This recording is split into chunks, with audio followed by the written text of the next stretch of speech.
Sayaka, I just got to tell you something, okay? I'm experiencing now like extreme fear uh, by remembering when that pain swept over me from that, what I'm saying was a shot of radiation poisoning that I got in 1982, okay?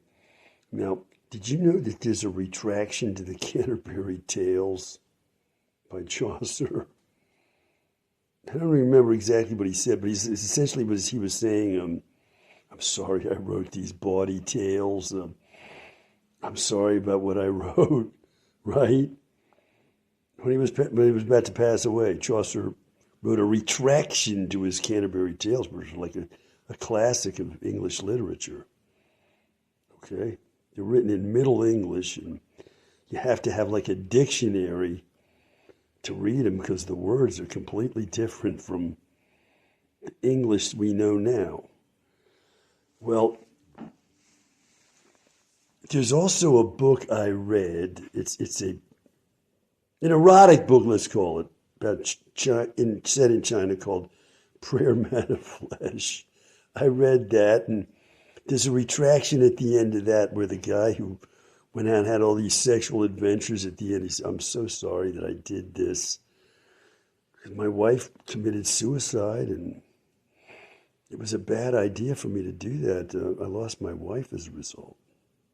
Okay, now, I'm not afraid of losing my wife or anything like that. It has nothing to do with my wife. I'm just saying the the memory of what happened to me that day is so frightening to this day that now that I find myself in a battle with the secret police of the United States of America. For God's sake, why? Okay, why? Because I was born here? That's apparently the reason. Born to the wrong person, and I was absolutely virtuous, and for that reason, I've been persecuted. Sound right?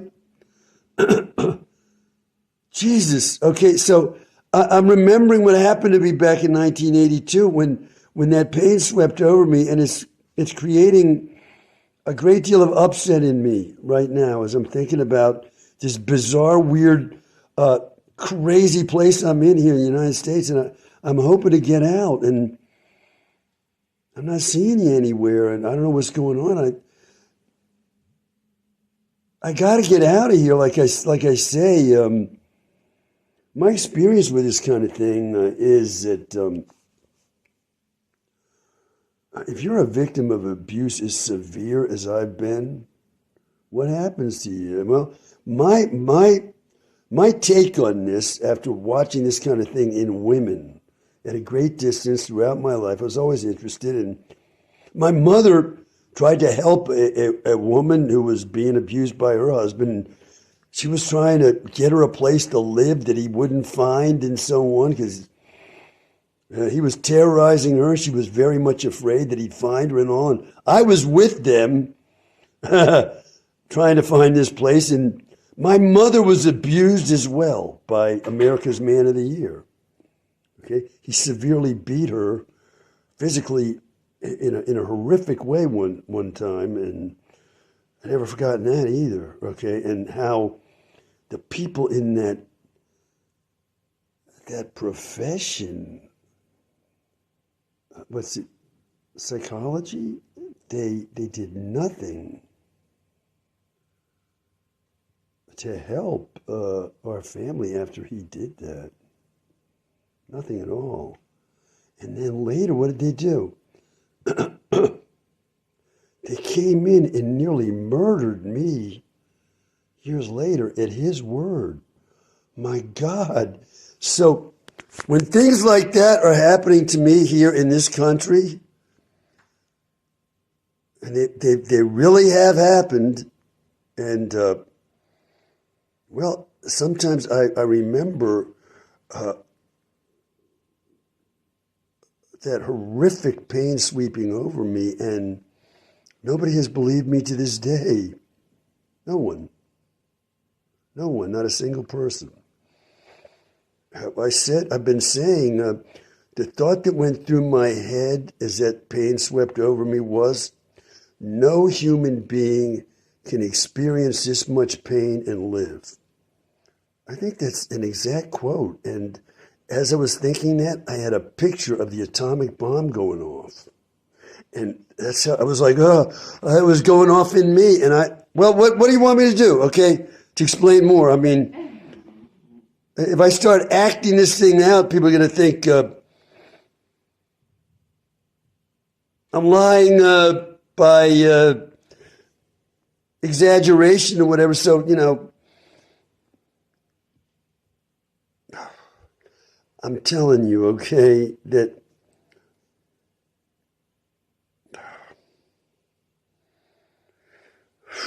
okay, the people in that profession didn't listen to a word I said over 40 years in the midst of those folks. They did not listen to a word. Okay, so at times I get scared like this. Now, what am I going to do? No, I'm not going to do that, but I want to let you know how I feel right now because I don't know why. I grabbed the phone. I was remembering that horrific thing sweeping over me, and I couldn't get out of it for like 2 years. Every moment of my waking consciousness, I was in that. My God, and people are going to say, he was not. You said, how are you? And he said, fine, and so on. And, oh my God.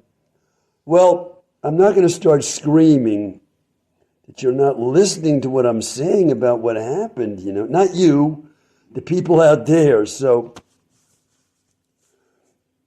I just want to say that I did make a recording about this woman who I feel might have been an undercover agent, and I don't think that you are. Maybe that's why I'm making this recording. I don't believe you are. I believe, as I keep on saying over and over, you're telling the truth about me, about how you feel about me. You've been telling the truth. You're not some kind of agent trying to deceive me. You're not a femme fatale or anything like that. You're nothing of those things. You were the sweet, innocent, good, virtuous, I'm going to use the word girl, who appears in that hydrangea report you made as a feature story for the news when you were just starting out. You're that person. So, like my Aunt Rosemary said when she was around 90 years old, okay, she said no matter what she looked like or how old she was still the same person that she'd always been. And it was true, right? So you're that same person that we see in the hydrangea report, that sweet, innocent, good person who made that report. And I want you to know that that's how I look on you. And, I don't look on you in any other way just because I made that report about the woman who seems clearly not like you on review. So I guess I'm experiencing the intense upset from the memory of the start of those horrific 2 years. I guess I'm experiencing that because that came out of the blue. I didn't expect that. So here I am in the midst of this weird struggle. And once again, I'm not God, so I don't know what's going to happen. And some very weird things have happened. So I guess that's why I'm thinking about this. But anyway, there's that. Bye for now. Footnote, okay? Even in the story North by Northwest, right?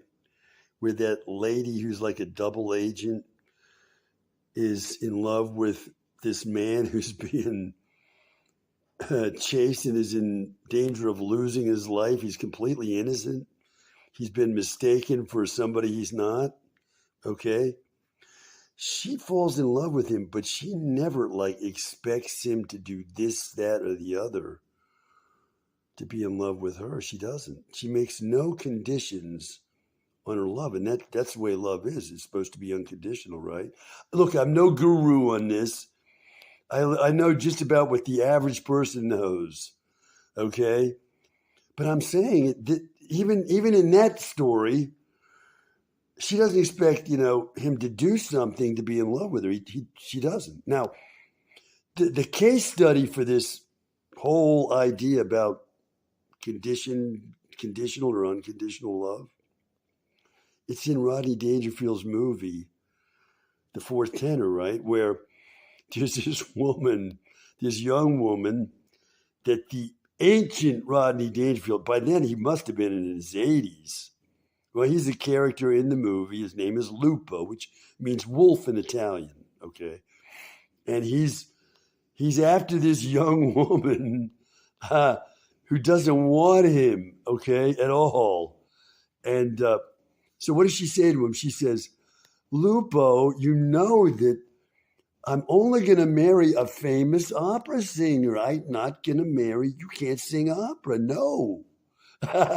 So he's going to go out and try to become an opera singer, and he does. He manages to get an operatic voice, which is incredible, right? But the woman doesn't want him, right? She doesn't want him at all. Anyway, so she's made to look like what? A bad woman. Okay, and she actually falls for this bad man who's like, this is a comedy, right? So there's the case study. You want to marry me? Get a degree in law. You want to marry me? Make $1 million first. You want to marry me? Get a gold medal at the Olympics, right? This is not love. I mean, it's common sense, right? It's common sense. We as human beings are far more magical and complex and incredible than these stupid levels of recognition we have, no matter how hard it is to attain them. A gold medal doesn't make you a good person. It doesn't. Nor does $1 million or the rest of this. So, you can supply the rest of whatever I might say from that point on, okay? So, if you, Bashuasi, were going to say, Albert, you seem to be of great interest to me because you might be able to do this or that, no, then you wouldn't love me at all. Now, I say you're not doing that. In spite of how things look, it's been 3.5 years, and I've been holding on to the idea that you actually love me. And I'm not letting go of that because, man, I say, my God, a woman like you love me. So I'm holding on. And I'm saying you are not the woman in The Fourth Tenor who is going to say, look, Albert, the only reason I was interested in you was because I thought this, that, and the other would happen if you did this, that, and the other. No, I don't think that about you. I don't. Let me put this on pause so I can collect my thoughts. Well, let me not collect my thoughts. I was saying a few minutes ago that some horrific things have happened to me that I didn't expect. They've been awful, and they caused like a kind of electric current up my spine, like a warning signal, I'm thinking of the word frisson, although I don't know what it means. Northrop Frye used the word in connection with horror stories. You feel a frisson. Well, when I remember some of the things that happened to me, I must be having that frisson because they were horrific, right? So here's my thought, okay? some horrific things have happened to me, but I was just thinking, one time I was watching a track meet at the school we sent our son to. Okay. He was in the track meet and he was, I think, seventh or eighth grade, something like that. Well, he was in a long race. I don't know, a couple times around a 440-yard track, right? Or is it 440 meters? I don't know. Four times around is a mile. So whatever that was, 440, whatever. I haven't figured it out. Anyway, I did know at one time, but stage fright right now, I'm forgetting. Anyway, our son, I say our son because it's not just mine. He was in this race, okay? And he had never run track before. He was on the track team. And, well, I was there watching, and the race started, and he came out gangbusters, okay, at a real fast pace. And I was thinking, AJ, for God's sake, slow down. You're gonna wear yourself out. Slow down. I'm thinking, my God, you can't keep that up. But he did. He kept up this unbelievable pace. And the guy who won was like a senior or something in high school or something. He was ahead of AJ, but AJ came in behind him, way ahead of everybody else, and he never left off that incredible pace he set for himself. I could not believe what I was seeing. Because I thought, my God, he's going to be exhausted. He's going to, after less than one time around that track, he's going to be done, but he wasn't. So after the race, one of the teachers was passing by me, and he said, wow, we didn't expect that from your son. We didn't expect it. He's one of the coaches of the team. That's all. Footnote. In the movie The Deer Hunter, which is a favorite of mine, okay? I've watched that thing over and over and over across the years. I first saw that movie at the Circle Theater down there. I've learned the other day is 21st Street and Pennsylvania Avenue. That's where the Circle Theater was. And movies down there cost $2. And I used to go there a lot. And I saw the movie The Deer Hunter there alone one night. Wow, did it really make an impression on me? Now, at one point in that movie, and let me say by way of introduction that those guys in that movie were like older brothers to me. Why? Because that's where part of my family came from, right there where they're from. Okay, so, that's all I want to say. They were like big brothers to me. That's the way they seemed to me. I'm not going to talk more about it, but that's all. So that movie has made a deep impression on me, okay? So one part of that movie, the guy Michael, who's kind of like the hero of the movie, he's the alpha male. I hate that whole concept, but I gotta communicate. It's like it was upsetting me even that I just used it. Oh God, but I gotta communicate. So okay, he's the alpha male boy. He's the alpha male of the group. Oh Jesus. Okay, so he's the tough guy over in Vietnam and in the battle there and so on and so forth. And anyway, before they leave for Vietnam, these guys who are, they're going to join the army together, three of them, three friends, and they're part of a group of friends, and they're going to go hunting the night before they go into the army. Okay, so anyway, while they were up in the mountains there in Pennsylvania, they're going to go deer hunting. Michael, I don't remember what his last name was, but his name was Michael as a character, played by Robert De Niro. He's kind of like I look on Robert De Niro as like an older brother too. the person, I look on him as like an older brother of mine. I better watch out. I'm going to get a whipping for that. Okay, so um, in the movie, they're up there about to do some hunting, and they're getting their gear on. And there's one guy who's like a playboy. I don't know his name as an actor, but and let's see his name in the movie. I don't remember, but and I've seen that movie. I don't want to say how many times. So anyway, he's like a playboy, and he said, "Can I borrow your boots?" Okay, so Michael, the character, saying every time his name is Stanley, I think, in the movie. Every time we go somewhere, Stanley, you forget this, you forget that. No, you can't borrow my boots. No, okay. So the argument between these two guys escalates to the point where the character Michael, he takes his rifle and he aims it and says, "I said no," and he's like cocky, it bolt on his rifle at this guy, and they're just talking about boots, and he says no.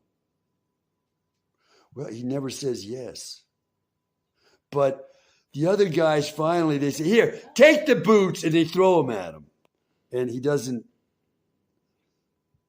The guy gets the boots, but he never said yes. That man got the boots, but not from Michael. He never did that. Okay, and well, that's in the movie. Now, the reason I'm saying that is because, as far as America goes, right? America to me is, let's use another symbol, Stanley Kowalski to the woman he destroys in that movie, Streetcar Named Desire, right? Stanley Kowalski ends up raping this helpless woman, and she flips. And the funny farm, that's what we called that as kids, comes out and picks her up, takes her off. Blanche Dubois was her name, okay? And so her sister, Stella, seeing that this man who was her husband, Stanley Kowalski, she says, She's just had a baby by him. She says, no. No to him. And she leaves. That's the end of the movie. No, he's calling out to her, Stella, Stella, and she's forgiven him in the past, but now she's saying, I'm never going back to that guy again. Well, I got to say, America has done things to me. And I got to say, man, my answer to America and any calling out it wants to do to me or anything it wants to find out from me, the answer is no. Now, you see in this model of literature that we have, The Deer Hunter, that a man says no over what? Boots. And we're okay with that. Now, I got to say, you've taken my life here in the United States by lies and abuse. And we're talking my life you've taken away, not a pair of boots. And you really think somehow I'm going to say yes when you're calling out, well, we missed it. There was something we missed. Or, my God, how crazy are you here? The answer to you is no. I've been trying to get out of this country now for over 40 years, and I think I'm about to do that. The answer to you is no forever. I'm not a patriot. I am a patriot. No to you forever. You took my life. You didn't take a pair of boots. I'm saying no to you, and I mean it.